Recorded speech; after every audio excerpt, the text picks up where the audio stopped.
ஆட்டோக்காரர் ஒரு கர்ப்பிணி பெண்ணை ஆட்டோல ஏத்திக்கிட்டு ஹாஸ்பிட்டலுக்கு போறாங்க. பெரிய மழை பெஞ்சுக்கிட்டு இருக்கு.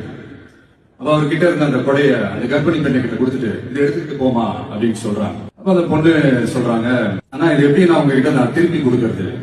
அதுக்கு அந்த ஆட்டோக்காரர் சொல்றாரு, வேற யாருக்காவது தேவைப்படுறவங்களுக்கு கொடுத்துருமா அப்படின்னு சொல்லிட்டு அவர் போயிடுறாரு. அந்த கர்ப்பிணி பெண் அந்த கொடையை எடுத்துக்கிட்டு ஹாஸ்பிட்டல் வாசலுக்குள்ள போகும்போது அந்த வாசல்ல ஒரு பெரியவர் மழைக்கு பயந்துக்கிட்டு அப்படியே கை கட்டிட்டு நின்றுட்டு இருக்கிறாரு. அந்த கர்ப்பிணி பெண் அந்த கொடைய அந்த பெரியவர்கிட்ட கொடுத்து, ஐயா இதை எடுத்துட்டு போங்கய்யா அப்படின்னு சொல்றாங்க. அதுக்கு அந்த பெரியவர் இதே மாதிரி கேட்கிறாரு, அம்மா நீங்க யாருன்னு எனக்கு தெரியாது, எப்படிமா இந்த கொடையை நான் திருப்பி உங்ககிட்ட கொடுக்கறது? அதுக்கு அந்த பொண்ணு சிரிச்சுக்கிட்டே சொல்றாங்க, வேற யாருக்காவது தேவைப்படுறவங்களுக்கு கொடுத்துருங்க ஐயா அப்படின்னு சொல்லிட்டு போயிடுறாங்க.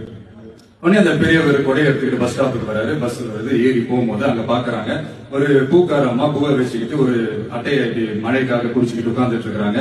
பெரியவர் போய் அந்த கொடையை அந்த பூக்கார அம்மா கிட்ட கொடுத்துட்டு அவர் பஸ் ஏறி போயிடுறாரு. பூக்காரம்மா அந்த கொடையை எடுத்துக்கிட்டு வீட்டுக்கிட்ட வரும்போது அங்க ஒரு ஸ்கூல் படிக்கிற பொண்ணு பேக் எல்லாம் மாட்டிக்கிட்டு மழையில ஓடி வர்றாங்க.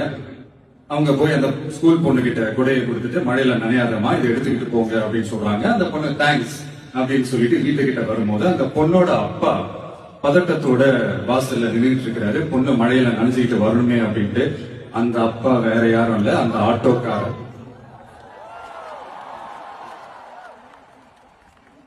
அந்த குடை அவர் கொடுத்த குடை.